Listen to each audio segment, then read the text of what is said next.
It's camping season. So, let's get ready.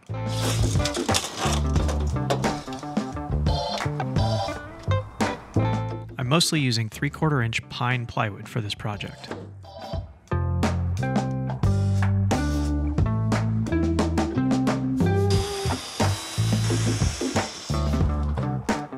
My shop and my table saw are both too small for a full-size sheet of plywood, so I usually cut it on the ground first with my track saw.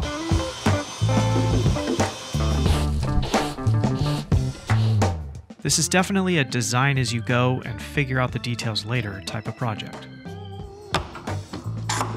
Once I got some parts cut, I started drilling some pocket holes.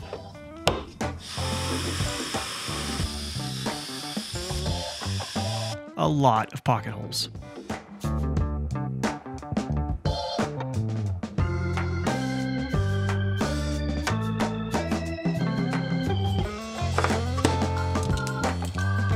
And then it was assembly time.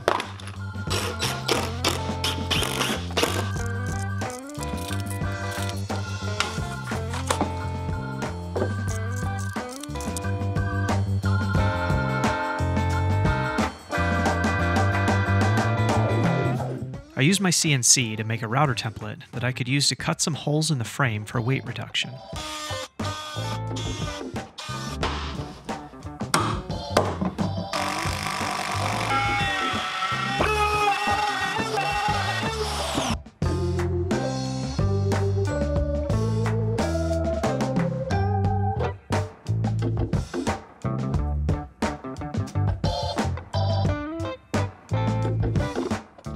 Here I'm cutting out a section where the cooler is going to sit, and I'm just clamping on some scraps of plywood to make a simple and quick router template for those cuts. You can also make these kind of cuts with a jigsaw, but I actually think it comes out cleaner with a router. I'm using a template router bit with the bearing on top that rides along those scraps of plywood.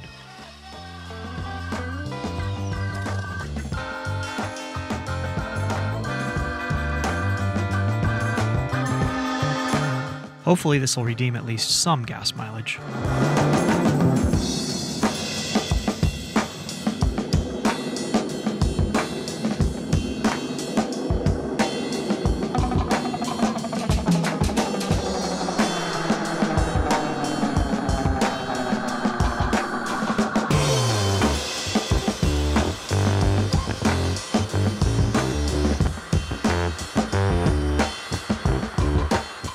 More plywood and more pocket holes.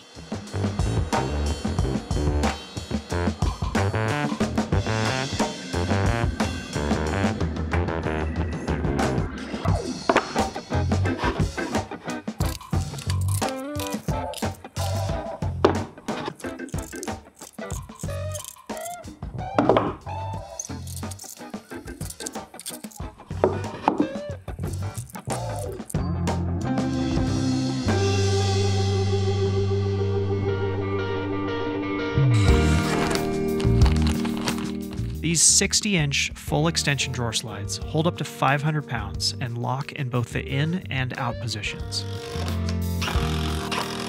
I'll post links to all the products that I used in the video description below.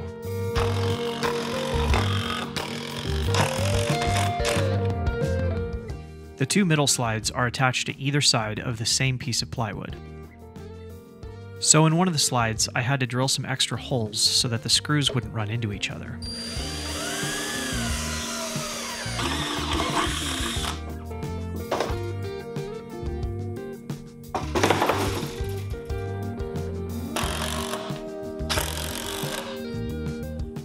Instead of drilling holes in the truck bed to bolt the drawer unit in, I'm exposing these U-bolts to use as attachment points, and this is the chain I'm going to use to secure the entire thing.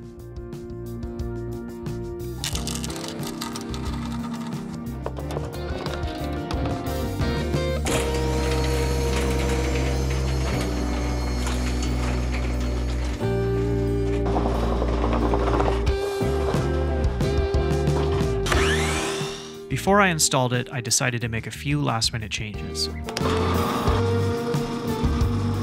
And I'm using this aluminum angle iron to make some custom low-profile drawer slides.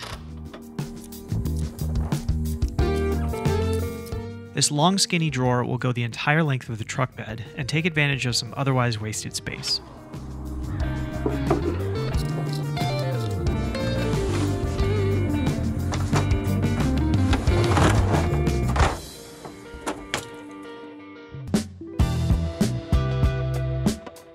I made templates out of some cardboard scraps to get a tight fit on the top platform.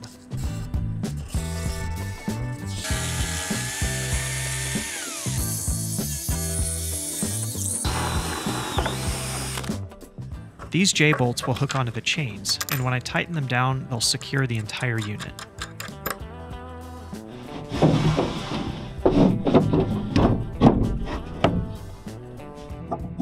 You can't see it, but I'm connecting the chain to that J-bolt under the plywood.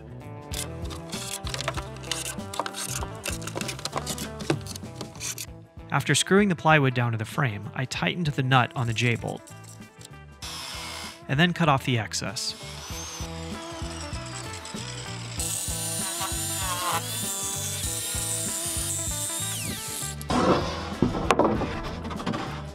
It was a lot easier to install this platform in sections rather than one large piece.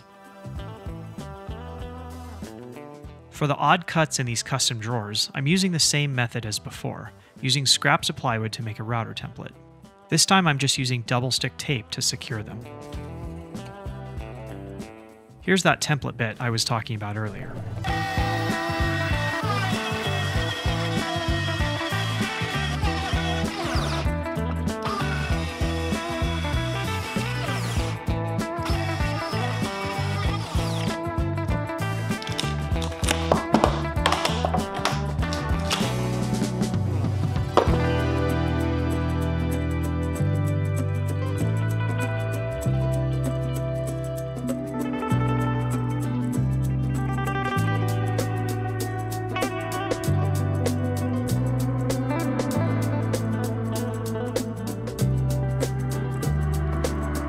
I decided to cover my kitchen surfaces with this aluminum sheeting.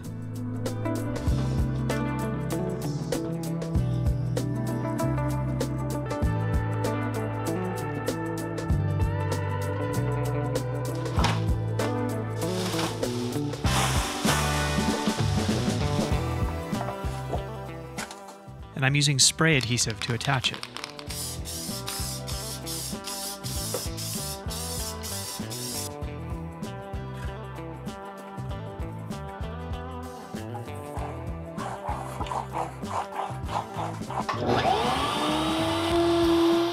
A router bit made for laminate countertops works fine to trim the aluminum.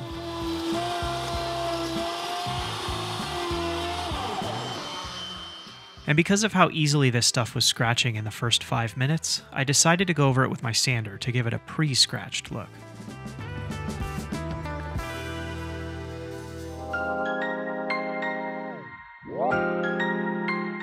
With all the parts done for the first drawer, it was assembly time again.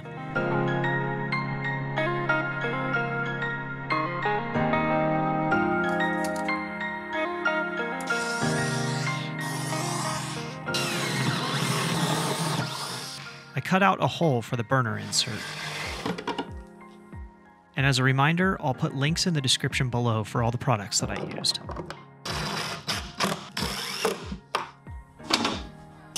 I'm using this aluminum that I found at my local hardware store to cover all the corners and edges.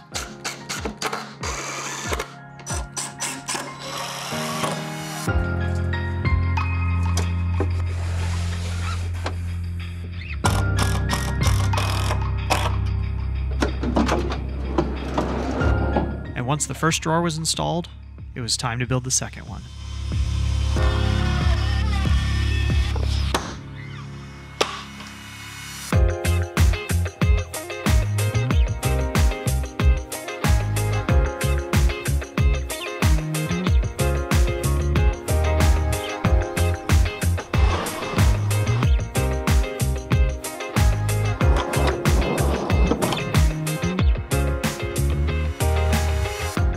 I'm using these sheets of rubber diamond plate to cover all of the surfaces.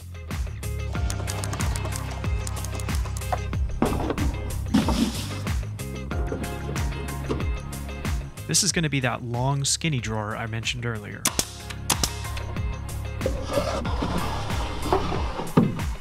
All of the drawer faces get tacked on with a brad nailer and then secured with screws later.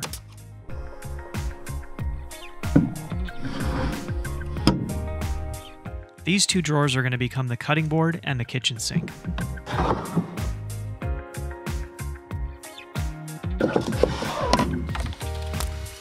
The corner has to be cut out of this pantry lid and secured separately, because otherwise when it pops up on these hinges, it would hit the truck shell.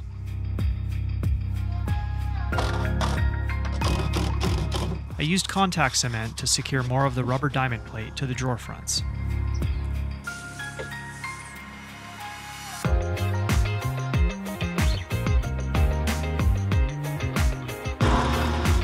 And used more aluminum for the corners and edges.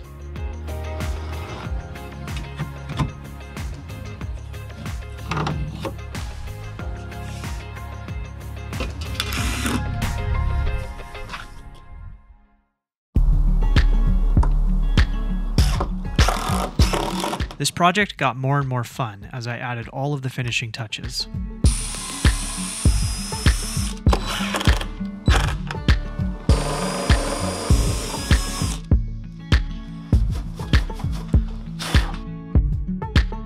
After a long search, I found the perfect low-profile faucet.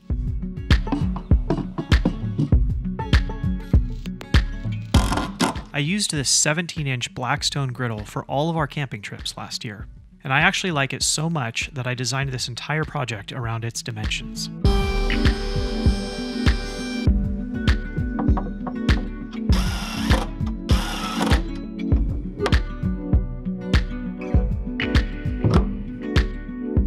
Next, it was time to figure out all of the gas and water plumbing.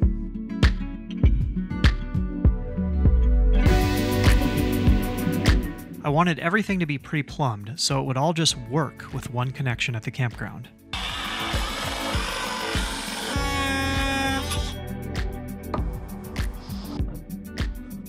It may not be beautiful from the inside, but it works great. I'm using 4-inch PVC to build my water tank.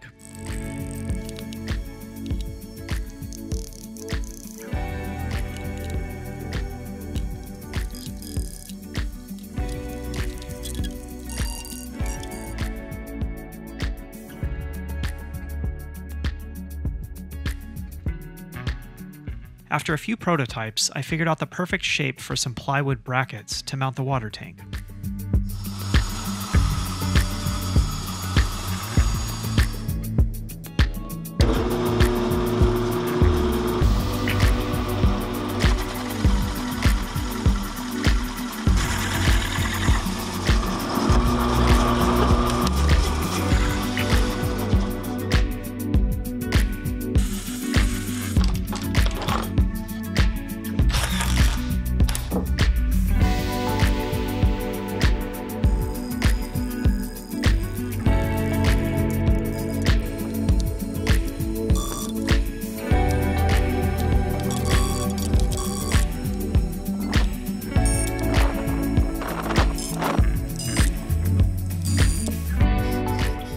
After I assembled the water tank, I spray painted it black.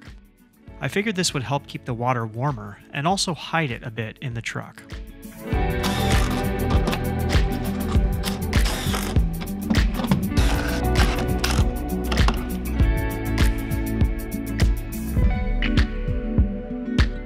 Then I set up to pressure test the tank. After a little research online, it seems like 30 to 40 psi is plenty to make your water run smoothly. So I pumped it up to about 50 psi and held it there for a few hours. No leaks.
found this flush-mounted drawer pull at a local boating store. It won't stick out and bind when the main drawer closes. When I made the plywood brackets for my water tank, I also built in this section for my propane tank.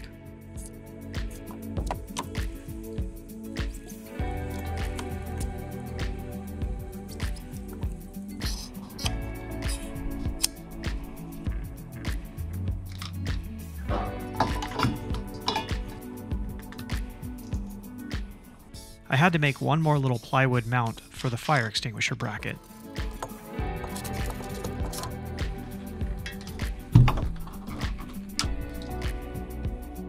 For some overhead lighting at night, I found this rechargeable LED light bar that secures to a magnetic base, and it comes with multiple bases.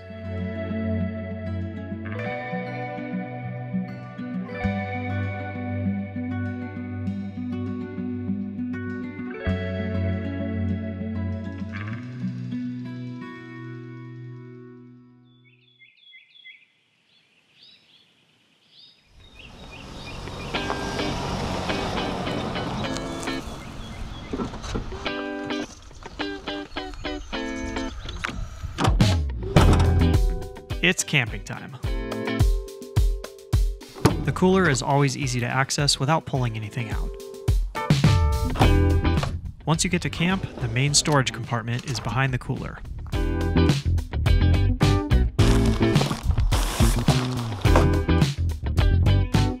The cooler slides in and out from the side. We're a family of 4, so we sleep in one of these large family tents. And I picked up this cover to keep sun or rain off the cooking area. This became the zombie apocalypse drawer due to popular demand from my Instagram followers. And behind that is storage for hand tools.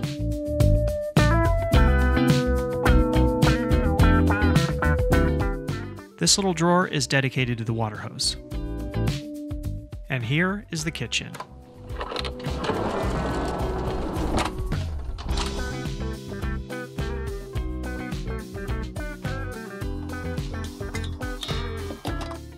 The propane connects with a simple click, and so does the water.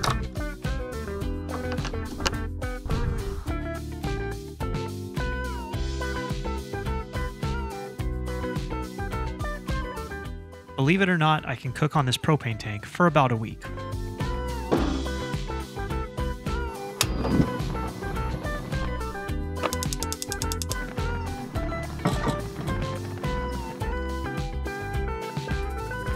I've got everything I need, but never mind. The water tank carries about 8 gallons, and it'll run like this for over 10 minutes. I've got a collapsible bucket to collect the wastewater, so it's easy to dump. And the sink has a push-button drain. This cup holder is actually for the soap dispenser. The water hose doubles as a portable shower, and you can even use it without pulling out any of the drawers. It's great for washing off kids with sandy feet or even the dog. To repressurize the water tank, I just hook up this portable air compressor and set it to 30 psi. I found this little bracket online to hang a trash bag.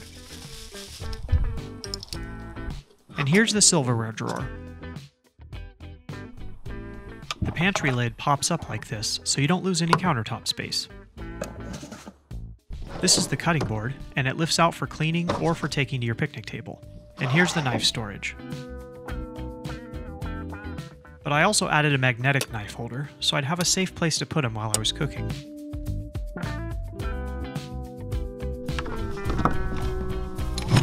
I mounted a stainless opener for the camping juice, a magnet to catch the cap, and a throne for the bottle.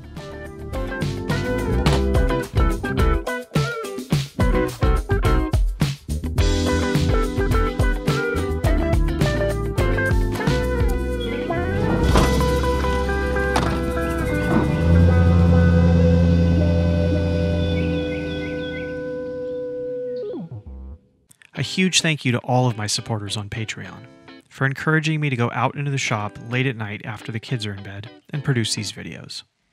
If you want to join the club, get access to my SketchUp files, t-shirts, stickers, and other merchandise, or see your name at the end of these videos, just find me on Patreon. See you later.